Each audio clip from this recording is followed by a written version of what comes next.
Assalamualaikum warahmatullahi wabarakatuh. Saya Arif Betul Latif, dosen pengampu mata kuliah Manajemen Strategik di Universitas Sumatera Barat.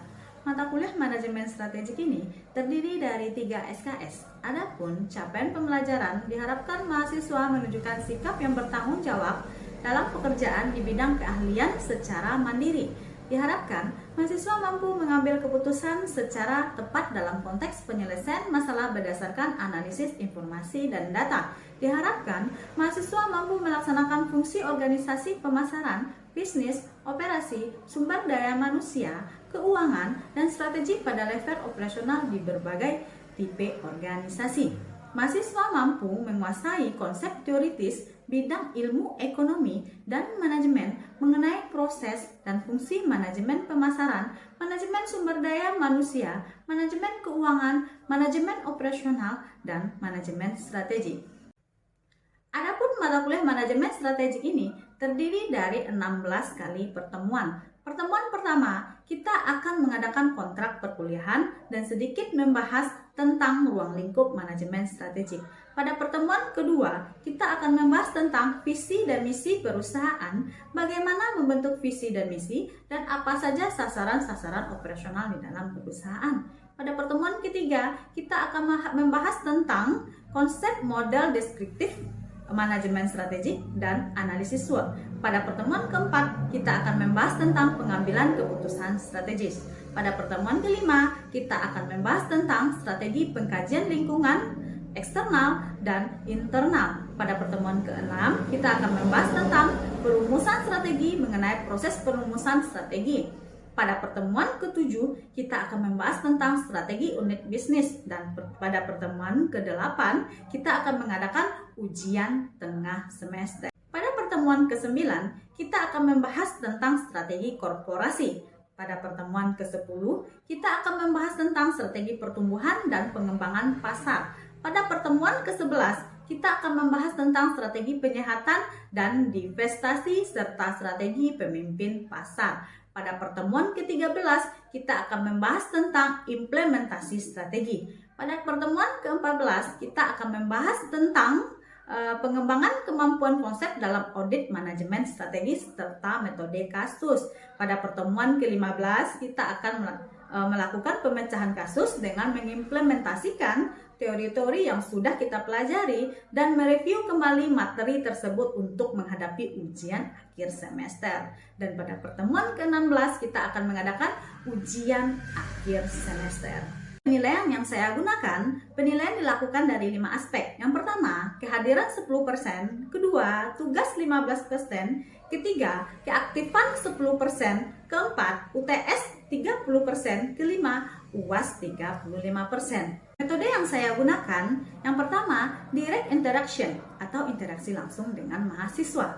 Yang kedua, discovery learning, melibatkan langsung mahasiswa dalam pembelajaran. Proses basic learning, ini menyelesaikan tugas atau pembahasan langsung pada proses pembelajaran. Serta diskusi tentang tugas, presentasi tugas, dan tanya jawab dengan mahasiswa. Buku referensi yang saya gunakan, Assaoussari Al-Sofyan, Strategic Management, Hanjar J. David Swilen, Manajemen Strategis, serta referensi-referensi buku lainnya. Ini adalah contoh praktik mengajar pada salah satu pertemuan pada mata kuliah Manajemen Strategik. Waalaikumsalam warahmatullahi wabarakatuh. Selamat sore. Bapak baik semua?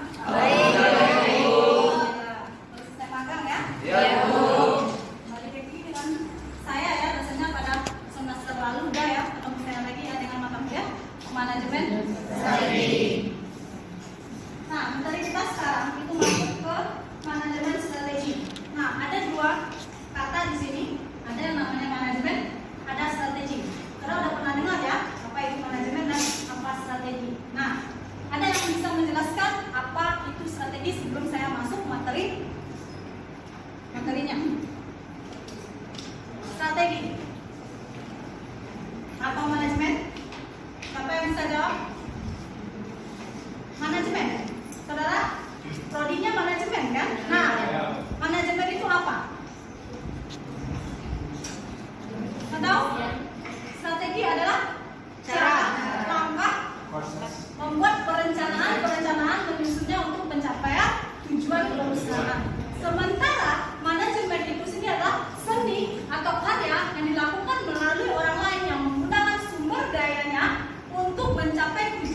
organisasi melalui 4 fungsi dari manajemen. Apa saja 4 fungsi dari manajemen? Ada yang bisa jawab? Oke, oleh Penisa bisa jawab nggak? Apa itu 4 fungsi dari manajemen? Mungkin yang saya ketahui itu fungsi dari manajemen itu mungkin yang pertamanya itu ada perencanaan. Perencanaan tersebut yaitu rancangan bagaimana caranya kita mempunyai strategi untuk melakukan suatu bisnis tersebut. Mungkin dari saya mungkin ada tambahan dari teman-teman. Oke, ada 4. Baru perencanaan. Satu lagi. Organisasi. Apa itu organisasi? Organisasi. Ya. Apa organisasi? Ada yang bisa jawab? Nggak ada. Sampai di sini belum tahu juga apa fungsi dari manajemen. Setelah organisasi apa? Actuating, controlling, 4 fungsi ya. Nah, ini nanti akan kita pelajari selanjutnya dalam manajemen strategi. Oke? Nah, bisa dilihat di sini adalah strategi adalah suatu perencanaan jangka panjang yang disusun untuk menghantarkan pada suatu pencapaian akan tujuan dan sasaran tertentu pada sebuah perusahaan. Jadi strategi ini biasanya dilakukan untuk menentukan sasaran jangka panjang perusahaan dalam menentukan pertumbuhan perusahaan ke depannya. Itu yang disebut dengan strategi. Nah, makanya disebut dengan konsep manajemen strategi adalah yang dikatakan manajemen tadi kan melaksanakan 4 fungsi dari manajemen. 4 fungsi dari manajemen ini dilakukan untuk menentukan beberapa strategi yang akan dirancang mencapai tujuan dari organisasi tersebut ya. Nah, ini dia manajemen adalah ilmu atau seni mengatur proses pemanfaatan sumber daya manusianya lainnya untuk efektif, efisien untuk mencapai tujuan dan sasaran perusahaan. Untuk dari manajemen strategi ini ada yang namanya lingkungan luar dan lingkungan dalam perusahaan. Nah, materi ini itu hampir sama dengan materi-materi manajemen sebelumnya. Pasti ini selalu berhubungan internal dan eksternal perusahaan. Apa saja yang menyangkut kepada eksternal perusahaan? Siapa yang bisa jawab? Apa saja yang menyangkut ke bagian eksternal perusahaan?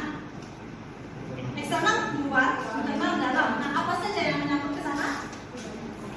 Ekonomi, budaya, politik, hukum, sosial, kulturnya banyak sekali itu masuk ke bagian lingkungan eksternal perusahaan. Nah, itu untuk masuk lingkungan khususnya bisa dilihat di sini itu pemilik atau stakeholder, orang pemangku kepentingan di dalam perusahaan itu sendiri, pelanggan atau customer, kliennya, pesaing. Nah, ini masuk yang saya bilang tadi, pesaing ya, tenaga kerja, pemerintah dan lembaga keuangan lainnya. Eksternal. Yang kedua, lingkungan internal. Nah, lingkungan internal ini masuk kepada manusia atau sumber daya manusianya. Contoh, karyawan pada sebuah perusahaan itu masuk sumber daya yang sesuai dengan bidang ahli yang ditempatkan pada masing-masing keahliannya gitu. Itu masuk ke sumber daya internal perusahaan. Finansial. Ini sumber keuangan di mana dapatnya, alokasi dana gitu. Semuanya kontrol dana. Masuk ke bagian fisik itu ada gedung, kantor, ini semuanya fisik ya, yang dilengkapi di dalam ruangan ini semuanya yang berbentuk fisik bagian internal di dalam perusahaan. Ada sistem dan teknologi. Nah, ini sangat dibutuhkan sekali di dalam perusahaan. Teknologi, semakin berkembangnya teknologi, perusahaan itu juga semakin canggih, saudara. Sampai sekarang coba lihat yang penggunaan sistem dari handphonenya yang sering saya bilang yang hanya menggunakan tuning saja, sekarang sudah bisa video call. Anda bisa memperlihatkan wajah. Yang wajahnya gelap sekarang udah terang ya, saudara. Sekarang teknologi. Yang nggak pakai make up sekarang tuh udah ber-make up. Jadi Anda nggak perlu lagi harus cantik-cantik ya kan? Kadang-kadang rambut pun bisa diganti, saudara. Itu kecanggihan sebuah teknologi. Nah, sistem ini gunanya adalah untuk merancang pekerjaan di dalam suatu perusahaan ya. Ada yang disebut dengan sistem nilai dan budaya organisasi. Ini biasanya diterapkan pada tiap-tiap organisasi. Contohnya saja di kampus ini apa yang harus nilai-nilai dari budaya kampus yang harus Anda patuhi. Contoh, Anda nggak boleh pakai sendal ke kampus. Baju harus rapi. Itu termasuk pada nilai atau budaya pada suatu organisasi yang harus dipatuhi di dalam sebuah perusahaan. Apalagi misalnya mulai dari manajer level atas sampai level bawah, biasanya budaya perusahaan ini itu wajib dipatuhi. Disiplin contoh kehadiran mungkin. Nah, kalau di pemerintahan sana kan biasanya pinjir pagi tuh. Kalau dia nggak pinjir ketahuan mereka datang telat. Ada jam penentunya ya.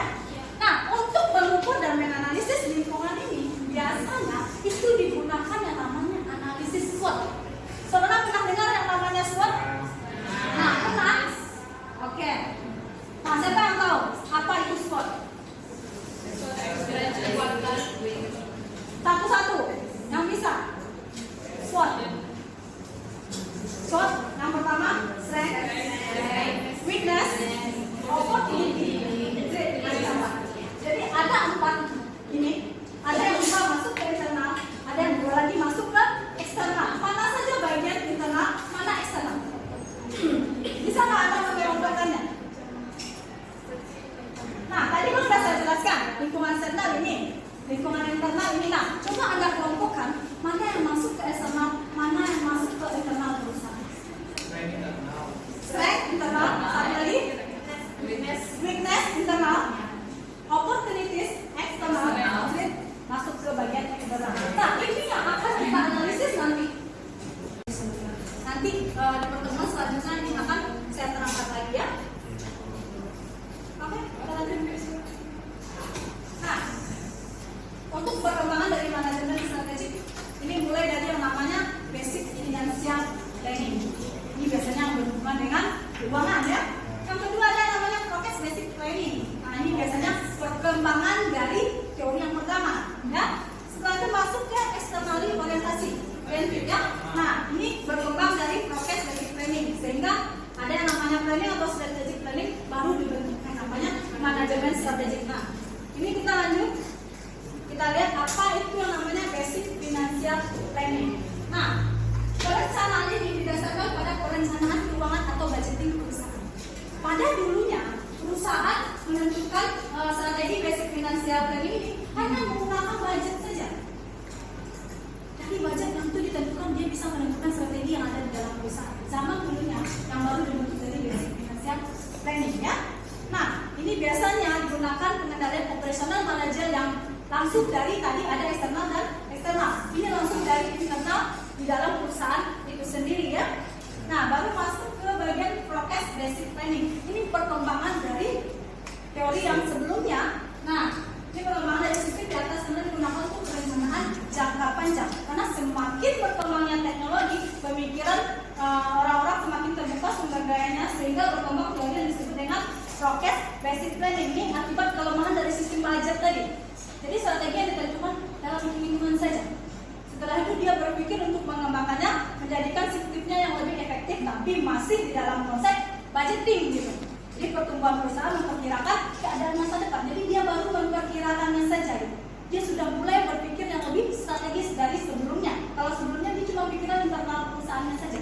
Sekarang dia sudah mulai berpikir gimana sih perusahaan kita berkembang ke arah yang lebih baik untuk masa yang akan datang. Dia baru berpikir strategis saja saudara, belum untuk melaksanakannya ya. Lanjut berkembang menjadi externally oriented ya, mengupayakan peningkatan kepekaan terhadap pangsa pasar. Dia berpikir pasar ini sangat penting. Kalau dulunya dia pikirkan internal saja, tapi keuangan mencukupi jalan perusahaan. Setelah itu berkembang gimana sih agar perusahaannya tetap lama ada terus dan terus menerus. Baru berpikir saja. Setelah itu dia baru berpikir ke bagian eksternalnya. Nah, eksternal itu dibentuk dari pasar. Dia lihat kondisi pasar. Nah, bagaimana kondisi pasar? Siapa saja pesaingnya? Kalau berpikir lebih bagus lagi. Kalau ada pesaing, menyangkut laku nggak nih? Kalau ada pesaing, dia sama nih produknya sama kita. Laku nggak kalau kita jual ke pasar seperti ini? Dia sudah mulai berpikir yang lebih baik gitu. Sehingga berkembang menjadi planning, strategic planning namanya.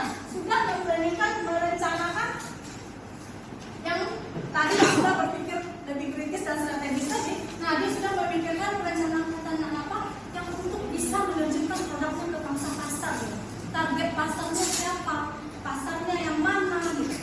Contoh misalnya produk kita produk pakaian wanita, berarti yang akan membeli wanita dewasa misalkan.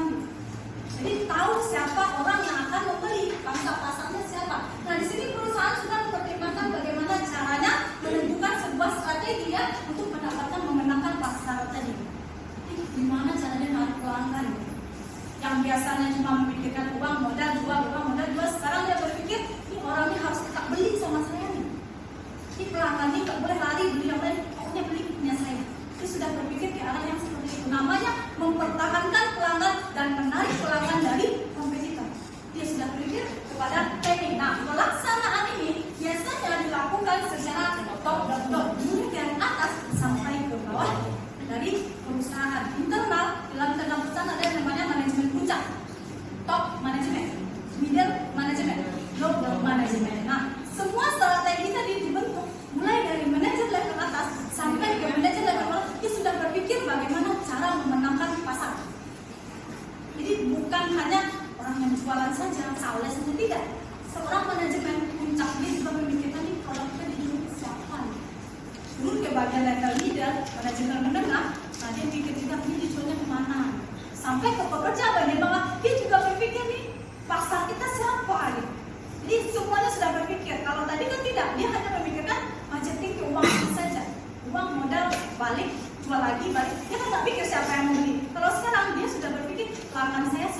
sih? Orang yang mau beli siapa sih? Nah itu gunanya nanti dia mengelola pelanggannya ya.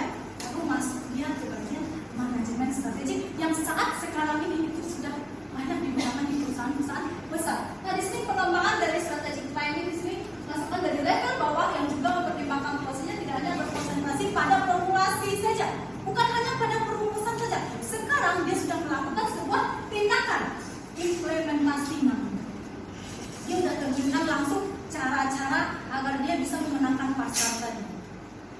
Kalau tadi kan dia, ini bisa kita pikirkan, cobalah satu-satu. Kalau ini tidak, dia sudah bisa mengelola, mengetahui dan serta melakukannya. Satu, dia mengetahui siapa pesaingnya, apa produknya, dia mengetahui jati diri dia sendiri. Jadi yang disebut dengan strategic management tadi adalah ini sudah berkonsentrasi pada implementasi bukan berdasarkan pengalaman yang sudah dilakukan sebelumnya.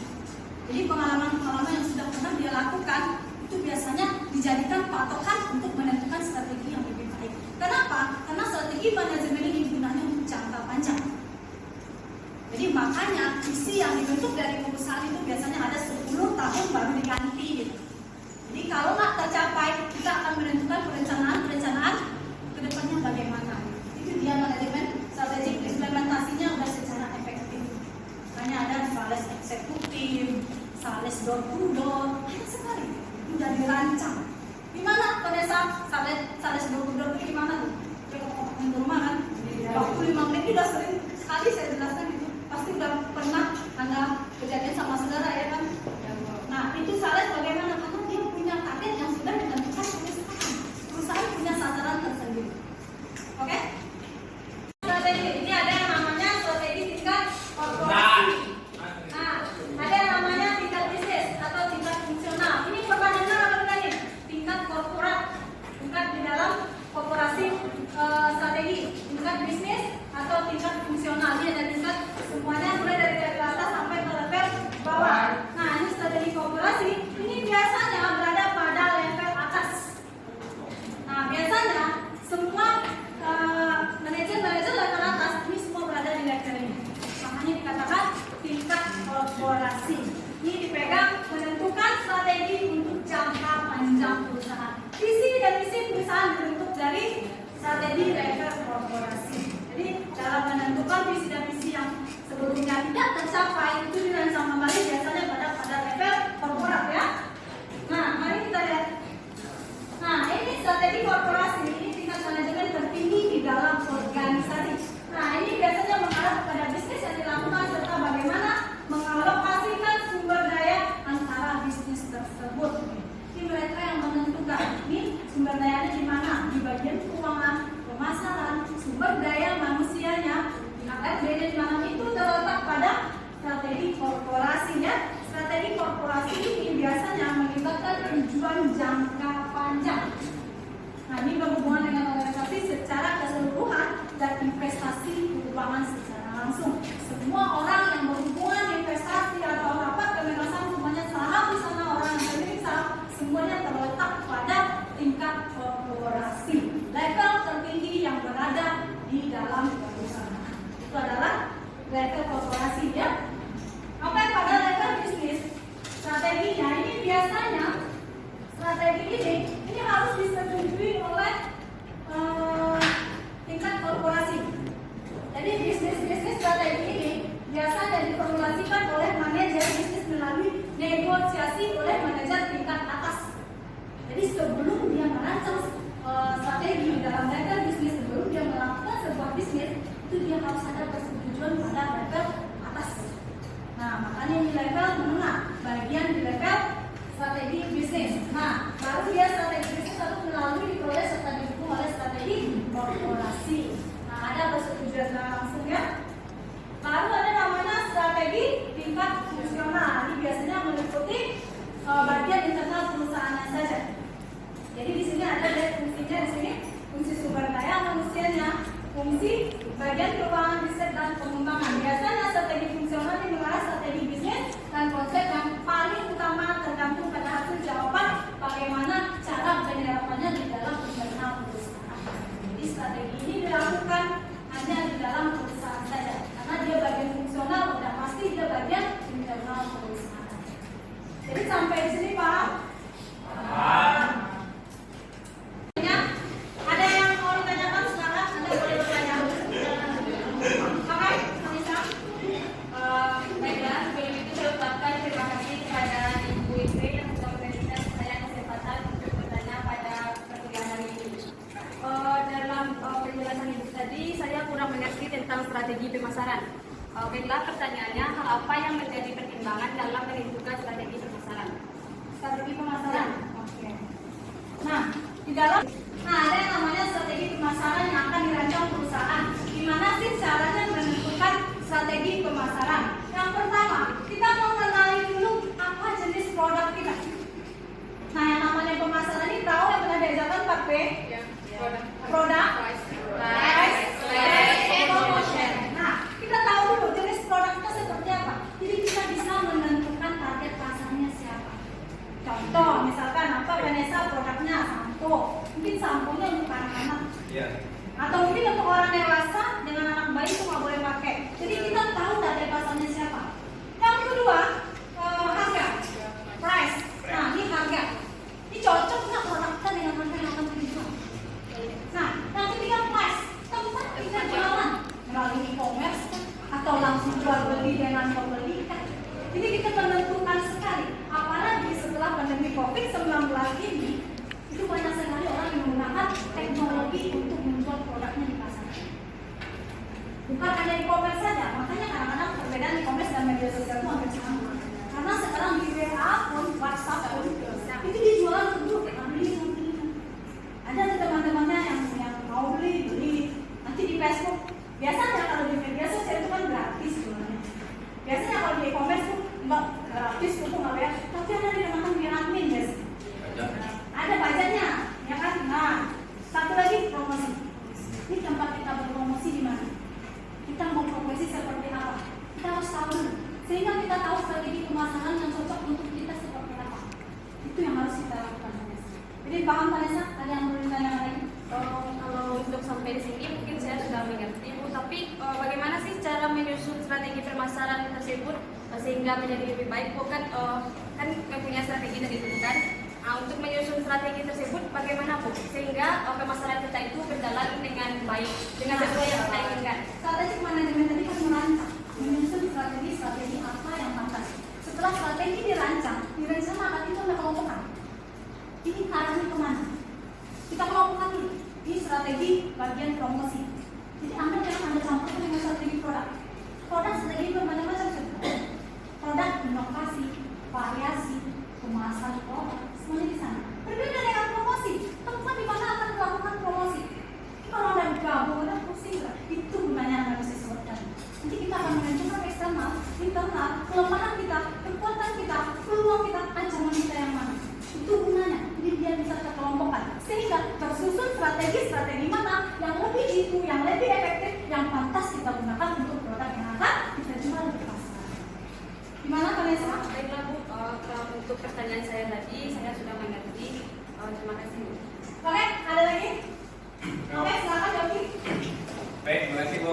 Saya ingin bertanya, bagaimana dampaknya jika perusahaan tidak menerapkan strategi atau tidak menggunakan strategi pemasaran dengan baik? Tidak menerapkan strategi dengan baik. Yang pertama, pertumbuhan perusahaan yang meningkat.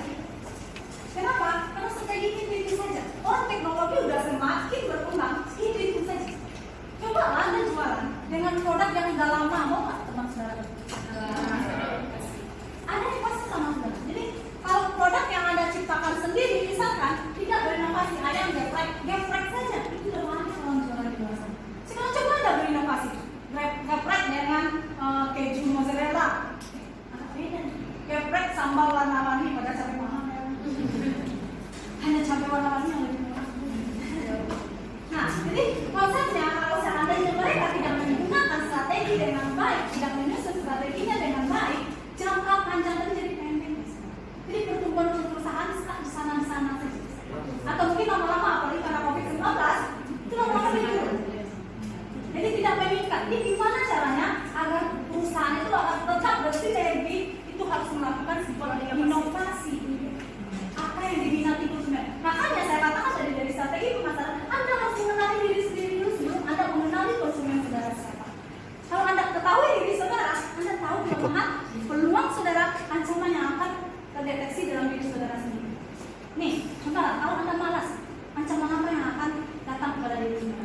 dampaknya jangka panjang. Kalau sekarang kalau Anda rasakan, ya libur sekali lah nggak apa-apa. Satu kali Anda libur materi yang tidak Anda terima itu berbeda dengan teman yang menerimanya. Dampaknya jangka panjang sudah. Tiba-tiba besoknya Anda nyusun perkuliahan, nyusun skripsi sama apa dengan materi yang diajarkan. Padahal Anda pada saat itu tidak masuk. Jadi otomatis Anda belajar ulang. Nah, membuang-buang waktu. Orang manajemen menggunakan efektif waktu, keuangan semuanya harus dengan efektif. Gimana Yogi? Oh, Beo, Sampai di sini ada pertanyaan lagi? Ini paham?